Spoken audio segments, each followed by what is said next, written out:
Hello and welcome to SweetSpotDFS. This is a preview for the 2020 Rocket Mortgage Classic. Before we get into the video, I like to remind you, like I do in all of my videos, that you can watch us in a faster speed. If you're on desktop, go ahead, drag your mouse over my face anywhere on the screen. You'll see a gear icon somewhere down here. Drill down on that. You'll find playback speed. I prefer 1.5, but if you were to choose 2 times speed, you'll cut this video in half. On mobile, you'll see it on top right corner of your screen. 3 dots that make a vertical line. Drill down there, you'll find it there. I will also have timestamps in the description so you can get to any part of the video that you find interesting or important. Okay, so we are at the Rocket Mortgage Classic. We've only played here once. The PGA has only played here once, so we really don't have past results to look at. We don't have course history to really go by. We can take last year's results. If you've been with me for a while, I do look at past, like last year's results, and I do weigh them pretty heavily on value, basically, or just importance of a player. I also look at last week's stats, and thankfully the Rocket Mortgage Classic follows the Travelers Championship like it did last year, so we kind of have a little bit of a correlation, or at least we can look at those numbers and make kind of an educated guess as to who's going to do well. But let's go ahead and just look at the course information. I have results up. I guess we could talk about this really quickly. Usually I like to go course information back to results, but might as well look at results since it's up. Nate Lashley won it 25 under last year. Doc Redman came in second. He's going to be a favorite this week, and I mean, rightfully so. He played really well last week, and he has, a good result here last year. I'd say pump your brakes on that. I think his salary's a little too high, but we'll get into that, or we'll get to that when we get into the spreadsheet. But you can see a bunch of top 5 finishes there, including Patrick Reed, which is actually a pretty decent play, I think, this week. But anyways, those are the results. Screenshot it, pause the video, look at the top 20. We'll also see it as we go through the rest of the video. But I'm going to bring up the Rocket Mortgage Classic Tournament Fact Sheet. Again, you can find this at the gcsaa.org. And, I mean, you're going to find it down here at the bottom. This is the website right here, and then you'll come to this Tournament Fact Sheet. Just drill down on the Rocket Mortgage Classic, or the Rocket Mortgage, it just says. But, yeah, you'll find it down here under the media room if you wanted to do your own research. But either way, we're at the Detroit Golf Club in Detroit, Michigan, obviously. Again, we've played this course once before. There's a little difference between the two courses. I think Josh Culp, Fantasy or Future Fantasy, it's like 10 yards longer, and then I believe the rough now is at 4 inches. Last year was at 3.5. This also was at 0.35 for fairways, and now it's 3.75, so it'll be a little bit spongier, but it's not really anything to think about. Greens are about the same. This is pretty fast, so the greens are going to be fast, and I believe they were faster than last week's, because I think last week's was faster than, so 0.110, we're at 0.085, so we're going to be on some quick greens. Which really, I think the rule of thumb, at least I've heard this a bunch, and I kind of agree with it. Golfers who are kind of bad at putting, this gets mitigated, because if you think about faster putts, if you wanted like a reason why, I can give you a logical one. Faster greens require less of a putting stroke, so you're not bringing the putter face back very far, and you're not bringing it back or through very far, so it's going to be easier to hit a putt online. I mean, if you can read the putt well, but your stroke is just a little off, it could be just the smallest little thing. You might have a small loop in your putting stroke, and don't get me wrong, these pros are much like us. Obviously, they're elite level, so their issues are mitigated. They're very small. But when it comes to putting, an intimate thing like that, having a smaller stroke will help a lot for golfers who are struggling with putting. So that is why I would say faster greens mitigate poor putting, like poor putting or players that are poor at putting. Jeez. Ben An is a golfer that comes to mind. I think he is a pretty decent play as long as he can hit the greens, which he's obviously a very well-known ball striker. So, you know, someone like Ben An is going to play pretty well here because he is notoriously bad at putting. But on the flip side of that, if these guys aren't hitting it close enough, those, regardless of how short they have to bring the putter back, if you've got a 30-footer and you're already bad at putting, let's say you're bad at judging speed, it's going to be, you know, game over basically. That's one thing I would not want a bad putter to face is a 7-footer 4-par to avoid a 3-putt and to avoid a bogey. Like those, all of that combines into a psychological effect that with fast greens, as these look to be, not really something I'm looking at, not looking forward to. So it might be a double-edged sword when we think about that kind of thing. Anyways, average green size 51.5 square feet. That's bigger than last week, which is obviously bigger than the week before. So we have fairly large greens. Average tee size, not really, that does not interest me whatsoever. Acres of fairway does not either. Acres, a lot of this doesn't matter. Even the bunkers don't matter. I'm more interested in number of water hazards and how many holes are in play. Our volatile scorers usually are, you know, they usually find themselves in some kind of hazard. Now, what I would like to see on this also is how many holes have out of bounds in play. And I know there are a couple at least, if not a few holes. I want to say hole 2 has out of bounds to the left. So I would definitely look into that too, because as much as it doesn't seem to matter about driving accuracy on this golf course, you obviously don't want to spray it out of bounds. You know, you don't want to be teeing up 3 and then trying to basically make a birdie, which would be a bogey. Like if we were to play the rest of the hole that way without thinking about the hazard or the out of bounds, the penalty strokes. So anyways, we're on bent grass in Poa once again. Now, the superintendent last year said that it's about 80% Poa. Either way, even if it wasn't, you know, that kind of mix, if it was a 50-50, I would say this.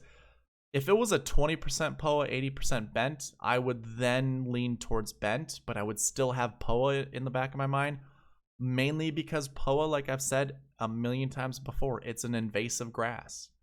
When it sprouts up, you can't avoid it. So last week, Streelman was interviewed after his Sunday's round. I shouldn't really say last week, it was yesterday. He was interviewed and he goes, I love this golf course.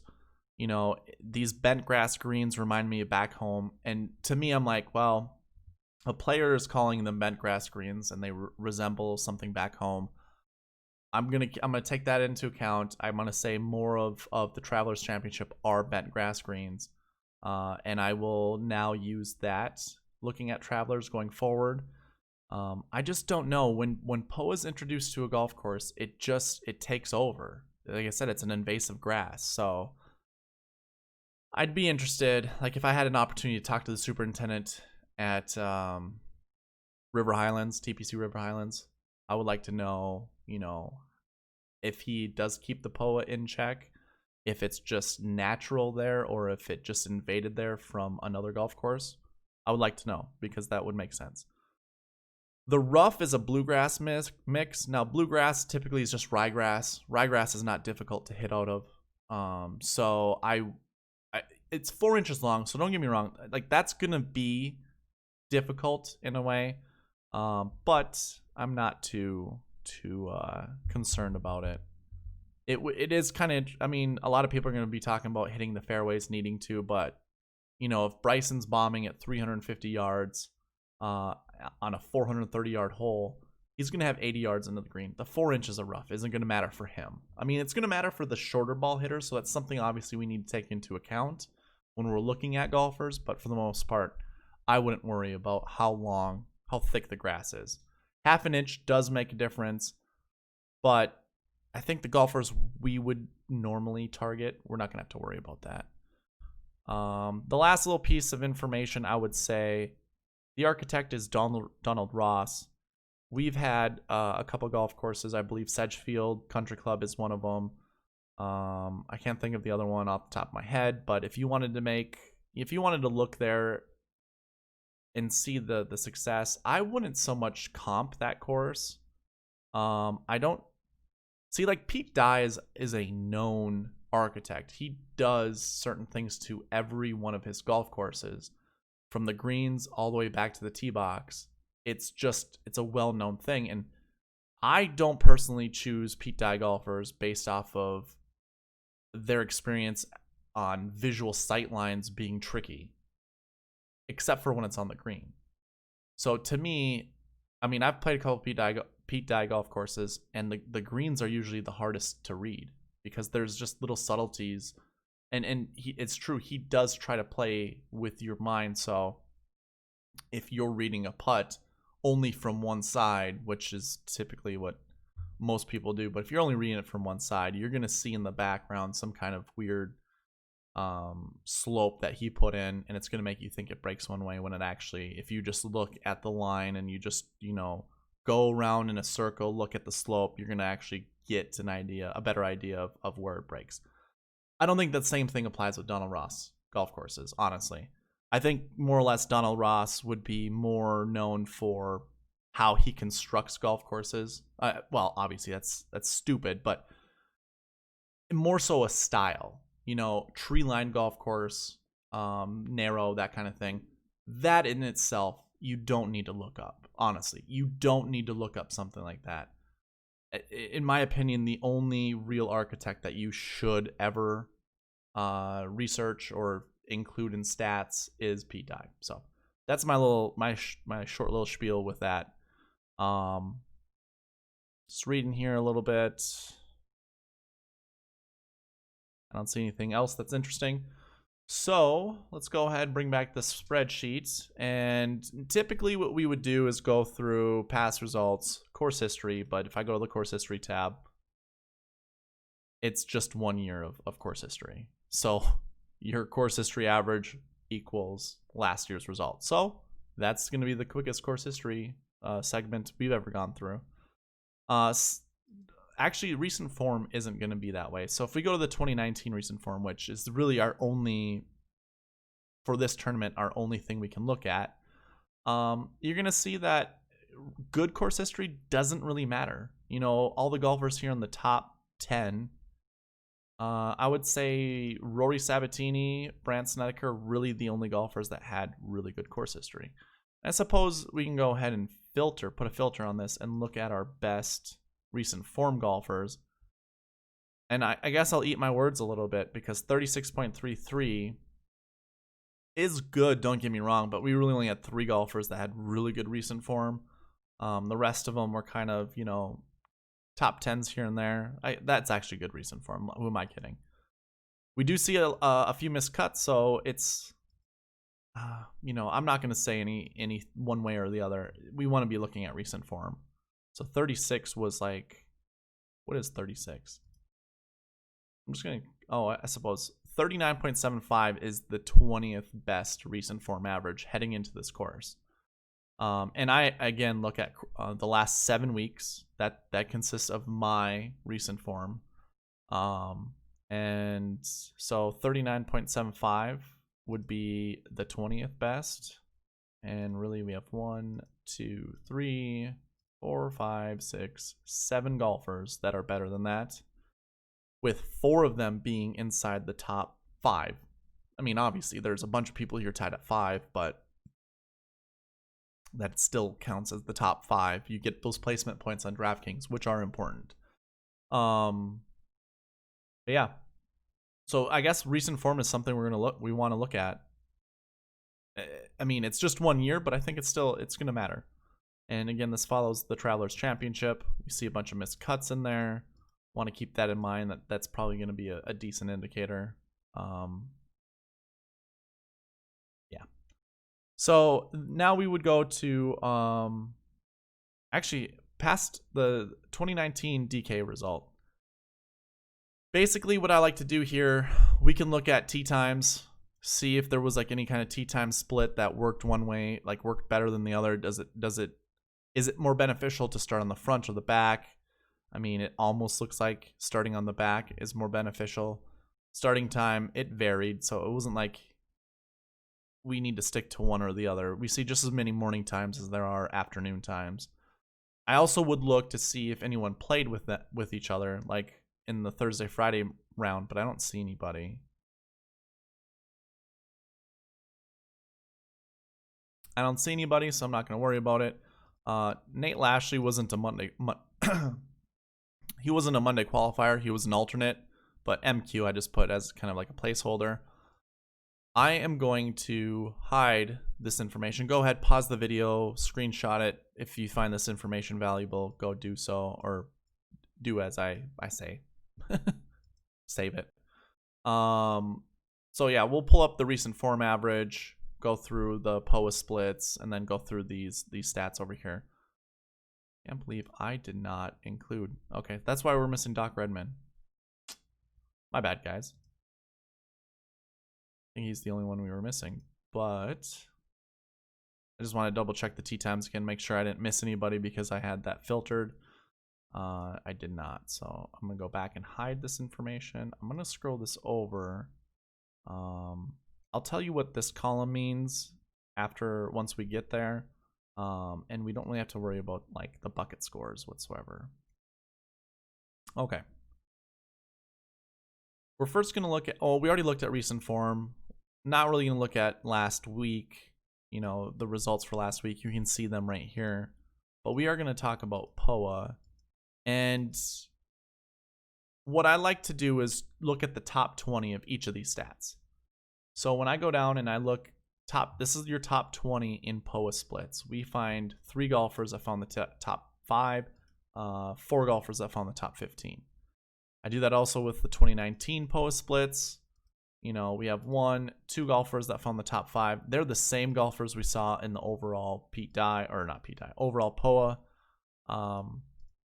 So that's obviously something to keep in mind. You know, you want to look at their price tag as well. And Brandt Snedeker and Patrick Reed, favorites in this tournament last year.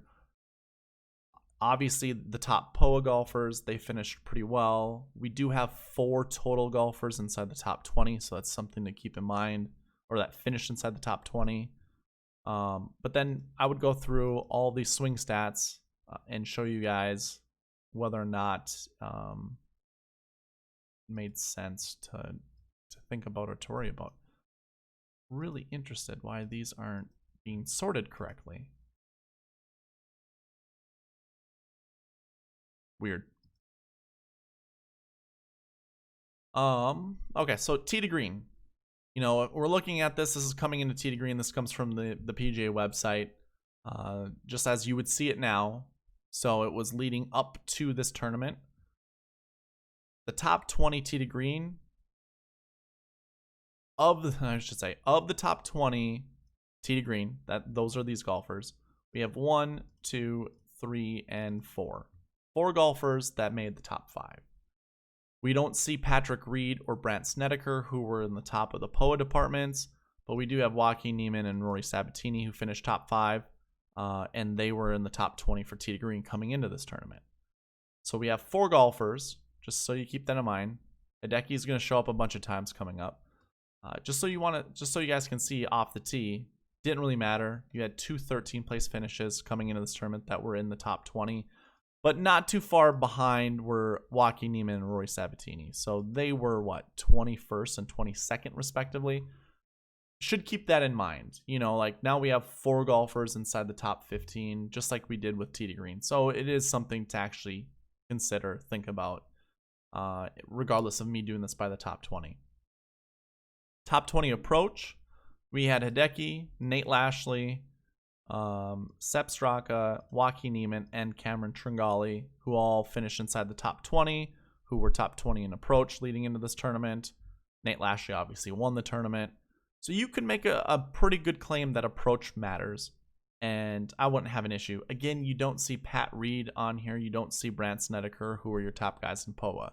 So it's kind of being like there's a little bit of a separation there, where we can grab some guys with swing stats and we can grab some guys with grass stats. Around the green, I don't think really matters, although you see way more of the top 5 finishes now that I say that. You have Patrick Reed there. Okay, so 1, 2, 3, 4, 5, 6. We have 6 golfers inside the top 15 who were inside the top 20 around the green heading into this tournament. Oh, Brant Snedeker is right there. So we have Brant Snedeker and Patrick Reed. So our 2 short game guys, add them with Poa, and their putting stats are some of the best here. I finished inside the top. I suppose, yeah. Trying to find these other guys that finished in the top 5 for around the green. So these guys paired with their Poa, that seemed to be pretty good. So Poa and around the green, perhaps? I mean, you could probably even go Poa and putting as well. I mean, it would just be like, it would just be Brant Snedeker, really, right? Yeah. Ricky Fowler, 46th place. No. Okay, so that was kind of a long shot. That didn't work out. Let's not think about that. Green and reg. How often these guys are going to hit the green? We see 1, 2, 3, 4, and 5 golfers inside the top 17 that were in the top 20 for green and reg. Nate Lashley shows up there. He was also tops with approach. Same with Hideki Matsuyama. Not Bryce Garnett, interestingly enough. But Cameron Tringali was also there. So definitely someone else to consider. Now, what I ended up doing was all the stats that I went through right there with you guys, I included, except for off the tee. I didn't do off the tee, which I kind of beat myself up. I should have. But I took the 5 stats. I took overall Poa, 19 Poa, shots gained tee to green, approach, and green and reg. Those were the only 5 stats that I was looking at, because those were the only 5 that really I thought that mattered. But around the green and off the tee probably matter a little bit more. And I guess I can do this with you while we're doing this video. But then those guys here, I filled out, I just added 1 every time that I saw, these golfers inside the top 20 of those selected stats. So obviously the max is going to be 5. I didn't go any more than those 5 stats I told you. And if I sorted by result, it's just a good way to try to figure out who might be the better top end plays. When we look at the 2020 DK page, because I also did the same thing. And when we go there, because I only did those 5 stats, I guess we're gonna keep it at those 5. You obviously can go back, pause the video and add numbers to any of these guys just to get a better idea. But for the most part, I'm gonna use that, and we're gonna find golfers that are good at or that look good on the 2020 DK page. So I'm gonna do that right now. Okay.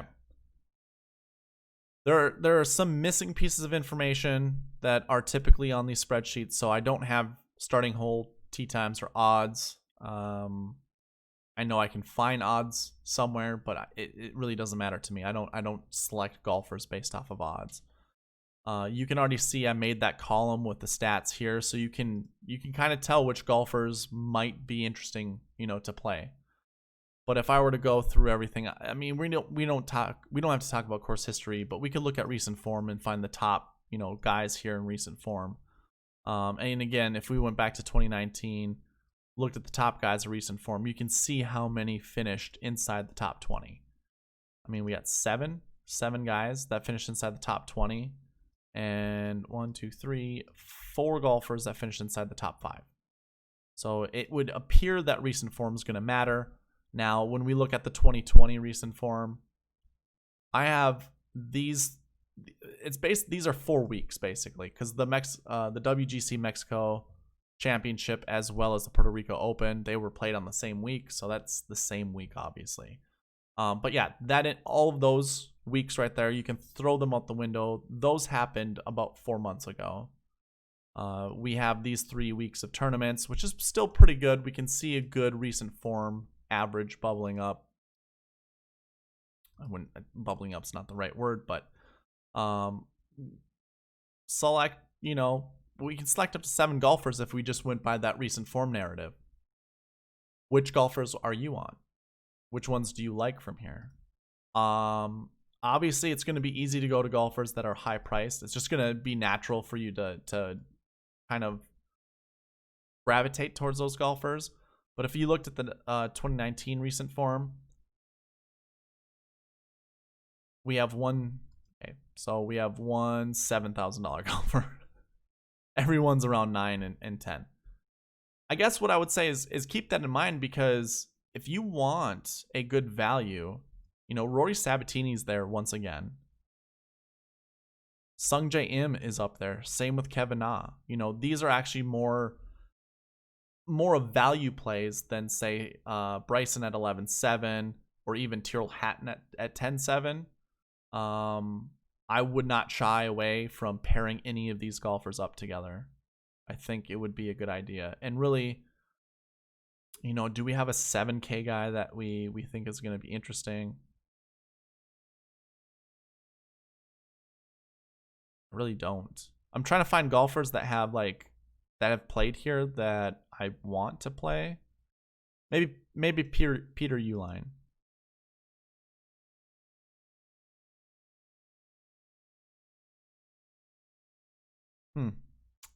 Or Sungjae.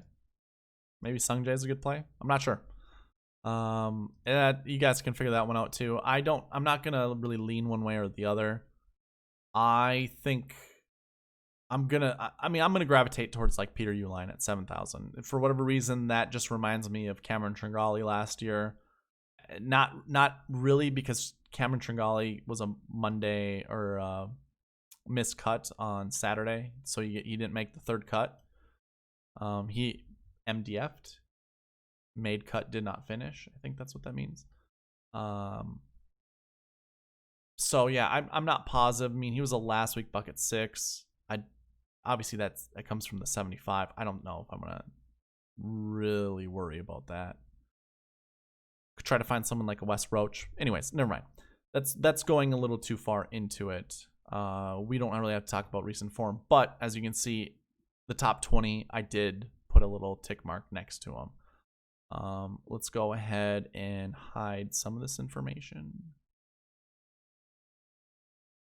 We can start talking about the Poa golfers. So we have our overall Poa. Will Gordon shows up because he did well last week at the Travelers.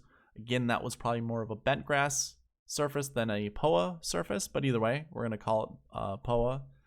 But then you have Tyrrell Hatton, Jason Day, Christian Bezuidenhout, Hideki Matsuyama, Eric Van Rooyen. We have a lot of high-priced golfers, and rightfully so. I mean, they're some of the top golfers. So you can see they're also a little tick mark, or not even tick mark. Obviously, I added numbers over to this field, so each one of them does have at least one. Each one of them has a number next to their name. That's all I'm trying to get at. But you can see some of the lower price guys like Keegan Bradley, 7,300. Charles Schwartzel, who's been doing absolutely nothing lately, but 6,900. Miliano Grillo, Maverick McNeely, Harry Higgs, and Will Gordon. Those are all pretty decent prices, and I wouldn't be surprised if we see one of those guys in the top 10. Our 2020 Poa splits. Will Gordon is up there, his overall and his 2020 match, because obviously these were his first 2 events. Not this one, but the last one, and I don't remember where he played prior to that, but he does have an average finishing position of 12th place. So keep that in mind, and it might be worth playing him because he's kind of coming off of a hot streak. He was rolling the putter really well. So maybe he comes down from that a little bit. Who knows? Yeah. Did I not mark? So no, I went course history, recent form. I didn't do course history. Recent form, overall Poa. Did I not do 2020 Poa? I must not have. So what did I do? 1, 2, 3, 4. Okay, I did not. I didn't in the other one either. Either way, you can take a look there. Tee to green. Overall tee to green. Tyrrell Hatton leads the way, followed by Hideki Matsuyama and Bryson. Obviously, Bryson hits the crap out of the ball. I'm going to create a video of how to calculate shots gained, just so you guys have an understanding of it. Because I'm not a huge proponent of shots gained. To me, those stats don't really matter, because if you're Bryson, so I'll give you like a little hint of what goes into it. At 150 yards into the green, let's say 140 yards into the green. No. I'm going to use the example the PGA website gives you. If you're 115 yards in the fairway, it would take an average tour player 2.8 strokes to make to finish through the hole. If you were to from there hit the ball on the green, make that putt, you will gain strokes, because again it's 2.85 that it would require to get there. You hit it within 2, you're going to get positive strokes gained, and also depending on your putting as well. All of that gets included into this. Now, if you are 115 from the fairway, that's probably the equivalent of being 40 yards from the green in the rough. Bryson can be 40 yards in away from the green off his drives. So he's not going to get an around the green stat. He's still going to have an approach stat. But then he's going to hit that ball on the green. And he's probably going to have the same he's probably going to be 2.8 strokes from there to get the ball in the hole. Which I would almost, depending on where he hits it in the rough, he might have an easier chance, trying to make birdie than someone else. Shots gained are kind of tricky. A lot of people don't understand what goes into shots gained. And there are shortcuts to make some of your numbers better. There are obviously things that are going to make your numbers worse. But it all depends on how far you hit the ball and where you put it. If you hit the ball really far and you put it in the middle of the fairway, your off the tee stats are going to be out of this world. Likewise, if you hit it close to the green and it's outside 30 yards, if it's in the rough, you're probably going to have just as good of a shot.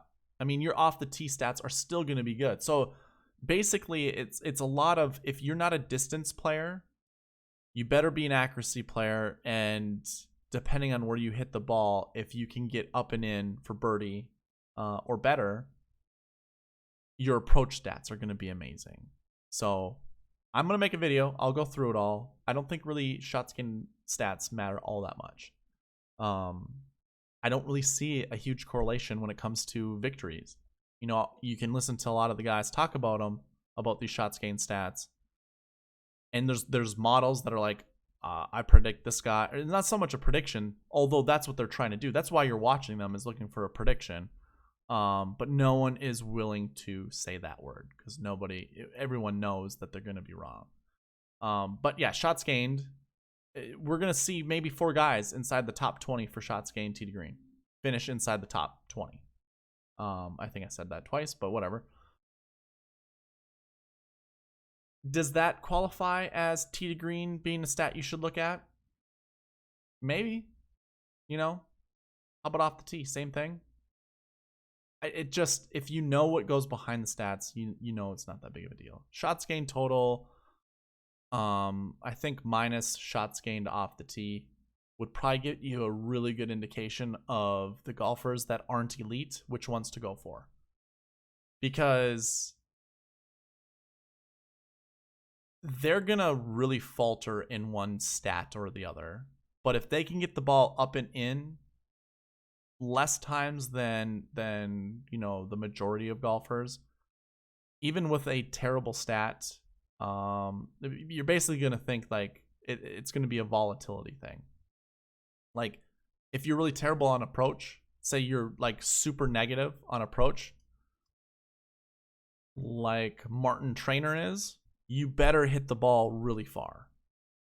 So he is top, you know, he's top 40 in this field for, that's what this light green means. It's somewhere between 20 and 40. He's top 40 driving distance, but terrible approach. Driving distance can get him in a spot that's going to make his game, or make his approach shots a little easier. He just needs to have good driving accuracy, which he does not. Like 46.54, pretty bad. You can make the same argument for, I'm not sure who this guy is, but 307 and 303. Let's see who these guys are. Matt Wallace and Sebastian Kaplan. Now that's interesting. Matt Wallace having such bad approach stats. I mean, no one is as bad as Martin Trainer. Like, that's terrible. But maybe you take, you throw a flyer on Matt Wallace, 6,700. That's actually not a bad. It's not a bad price for him. I mean, he is the 49th ranked golfer in the world. That's not bad. It's something really to consider. Let's highlight a couple more golfers and see if that applies to them. All right, so we have Christopher Ventura, Wyndham Clark, and Beau Hosler. Super interesting there. Beau is 209 in the world. Wyndham Clark, 157. Christopher Ventura, 177. A lot of people like Christopher Ventura. I think he's a really good, high-quality golfer. But yeah, approach is pretty bad. I would say if we could find anybody who might be decent tee to green, you would want to go with them, but we don't. I mean, out of all these golfers, really, Wyndham Clark is probably your best choice. So we had Matt Wallace and Kaplan also. I mean, I guess Matt Wallace is a little bit better than Wyndham Clark, but both of them are golfers I would think of if we want to find someone with poor approach but hits the ball pretty far to mitigate that, so they could have a better off the tee or tee to green stat. And obviously you can see that with Matt Wallace. So maybe more things just point to Matt Wallace, playing more Matt Wallace. Okay, I sidetracked a little bit. Let's get back into the tee to green stuff. So here are your top 20 tee to green golfers. Screenshot it, pause the video, or I should say pause the video, screenshot it. You know, take the golfers that you like here, go through them. I'm not going to talk about all of them. I kind of already did talk more than I should have. Off the tee, no surprise, Bryson is your top guy. Here we can also find golfers that are kind of wavering in approach, and you know, try to select some of these golfers that aren't doing that great. You know, you could probably try to find, like, Matthew Wolff might show up here. Sam Burns might be a good choice here. Again, I would probably pair all that with driving distance. So does Sam Burns really hit the ball? He's 20 on here. Sam Burns, 309.70. Really? Is that Sam Burns? He's number 20. Yeah, 309.70. He really hits the ball that far? Wow. 309 yards. Interesting. Did not know that about Sam Burns, that he hits the ball that far. So someone to look into. Let's go to approach. Again, pause the video, screenshot it, whatever. Shots gained approach. Tyrrell Hatton, no surprise, he's up at the top. I don't think really approach is going to matter all that much at this tournament. I think you're definitely going to get a little bit of an advantage, especially when the golf course, is 7,300 yards. Definitely you're going to have a little bit more of an advantage if you hit the ball far. So, and he doesn't hit it bad, 300 yard average. That's not bad. 297 for Webb, 303. I wonder who this is for. Hideki. Yeah, I'm not going to be worried about those stats when it comes to driving distance and approach. So, very good on approach. I wouldn't worry about it. I would say play him. Now, we did see more golfers here in around the green stat than I was anticipating. Jason Day's your top guy for around the green. That might be worth something, especially when you pair it with the overall POA, is what we saw with Snedeker and Patrick Reed last year. We do see Patrick Reed up here once again. In a very, very, very similar position that he was last year. So again, good on tee to green, good on putting. Jason Day's not. Oh, not putting. That's approach. Sorry. We go here, but putting, again, for Patrick Reed's even better. Not so much for Jason Day. Do we have Brandt Snedeker up here? Yep, we sure do. So there's Brandt. Once again, his putting is good. So maybe we can see kind of a repeat, success here at the tournament. I'm not positive. It is possible.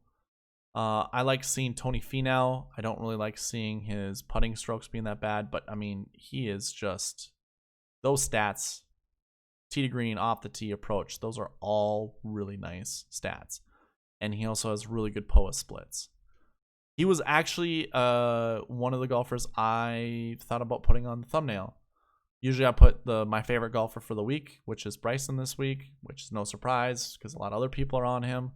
I mean, he's one of my favorites. He might not be the favorite after I do all of my skimming and trimming of the fat, basically, to see which golfers I really want to target on, but he definitely, first glance, has my attention.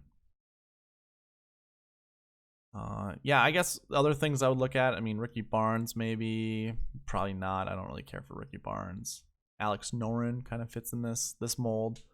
He used to be he used to be so much higher rated when it came to Poa splits than what this looks like right here. I think it was like 2 or 3 years ago when he was playing the WGC Mexico Championship. Like his Poa splits, I want to say, were like his overall Poa average was in the 20s. So I to see that it fell this bad, I don't know if it was because he was fighting an injury or something, but yeah, not something. This doesn't look good, but maybe it's something we just shrug off and don't worry about. And then, of course, we've got Hideki, one of the worst putters in the world, essentially, especially for his talent level. I think I'm okay going back to Hideki, honestly. I think I would play Hideki. We can look at green and reg. Go ahead and hide this information now.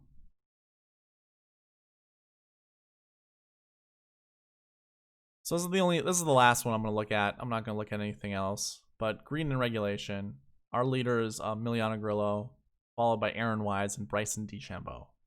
Pretty easy for Bryson to hit greens when he's only 40 yards away. That's all I got to say about that. Honestly, like, this course might be too long for him to have those short wedges into the green, but I also think this guy is so dialed in with everything that I don't think it matters. Green and reg looks good. I would play him for sure. Tyrrell Hatton's up there. I mean, one of the best ball strikers here, and followed by Webb Simpson, like very close. I don't think you can go wrong with either of those golfers. And in fact, it might be worth it to play both of them in a lineup. If you wanted to go like, these are your 2 ball strikers. I wouldn't say make it all ball strikers lineup or an all off the tee lineup. I don't think that's one way to do it. I don't think it's ever a good way to do things. I do think you should pick 2 to 3 of whatever category you think is important. And I wouldn't even get cute and say they have to have good Poa splits. Just pick 2 that are good off the tee. Pick 2 that are good green and reg or approach, that kind of thing. And go from there. But yeah, so anyways, I obviously looked at all these other stats. Not all the other stats, but the 5 that I just showed you. And what I ended up doing is I tallied up who found themselves inside the top 20 for those stats. And you have 4 golfers that are tied at the top. Bryson, Tyrrell Hatton, Hideki Matsuyama, and Victor Hovland. If we go back to 2019, if we see a 5, we see Hideki just once. So really seeing a 5 doesn't really indicate they're going to be successful here. But we do see a 4 and a 3 as well. I don't even know how many 5s there were. So there were more 5s heading into this tournament. And look at the top guys, Gary Woodland and Dustin Johnson. I do remember Dustin not being very enthused at this tournament, and this is the first time I noticed that he didn't have control over his fade, which almost, looking at last week's tournament, almost blew him the lead. basically. I should actually select all now. Okay, so I think the only golfer that never mind. I thought I was missing a golfer that was actually on here, but he wasn't. Dustin Johnson last week even didn't look like he had a very good control over his fade, but he was making putts, and that's all that Dustin Johnson really needs to do to win a tournament, especially one as short as River Highlands. So this is, I know, like, this looks bad with the 85. When he was there, he did not even look like he cared playing, and I know that's his mantra. That's his, like, not mantra, but his mentality as you watch him golf. It doesn't look like he's very enthused whatsoever, but like, he was hitting some bad shots last year, and he just was like, ugh, whatever, and he just trundled off to the next shot. Obviously, he doesn't take time, period, to hit a shot, but he definitely just looked like he walked up to it, hit it, and just started walking. You know, he looked frustrated in DJ's way. So anyways, Gary Woodland, that doesn't look good. 10-9. Yeah, not good. 11-2 with Ricky. You know, one of the tournament faces, the faces of the tournament, basically. That wasn't a good look. I think Ricky's is a candidate for a bounce back this year. I think he can do well here. But yeah, it's just, you don't want to pick all golfers at 5. You know, pick 1 or 2. Or, you know, of all the guys that have 3 or more, pick 3 golfers. That seems like a good jingle to go by. So 3 or more, pick 3. We have more actually in the field now, so maybe pick 4. Pick 4 golfers from here.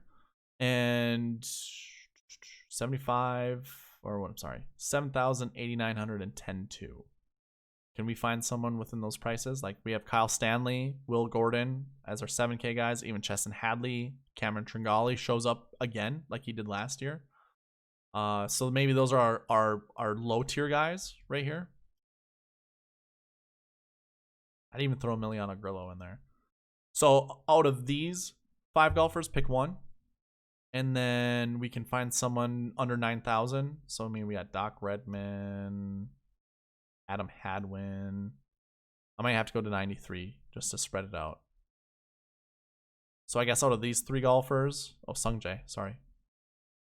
Out of those 4 golfers, pick 1 or 2. And then out of these golfers, pick 1 or 2. And maybe you have a good core based off of that. Maybe you pick 2 golfers in here. That would be totally fine as well. I mean, these guys are obviously at the top of the salary board because they do lead all of these stats. Their ownership or their odds are just going to be better than everyone else's as well. So, yeah, I would definitely consider any of those plays. I think that's a good way to go about this. And obviously, I don't know if any of these guys overlap with stats. I don't really care. I'm not going to go that far down into it. But with this tournament being its 2nd year, it's really difficult. So when we go to lineup construction, which I might try to get the video out tomorrow, when we get to lineup construction, you know, I do have the last year bucket, last week buckets populated, but in all reality, we don't even know what the last year bucket is. It's more of a guess for me. So when you're looking at this, you'll have to go to the lineup construction video to see why I have these numbers the way that they are. But obviously, dark green, I will play more than not. And I'll construct lineups based off of a percentage that I feel like would be normal at most tournaments. So, again, join me with the lineup construction video. We'll go through those golfers. One of my favorite plays is Bryson DeChambeau. I really like Hideki as well, and Tony Finau as my top guys to play. I will say I'm not that high on Sung Jae. I don't like this bucket score anyways. I'm not saying he can't finish inside the top 10, but I don't see him winning this tournament. Bubba, I like actually, especially for a 3-2 at 9,200. That's not bad. I would say my favorite low-priced guy is probably going to be shoot. We talked about him earlier. Who was it?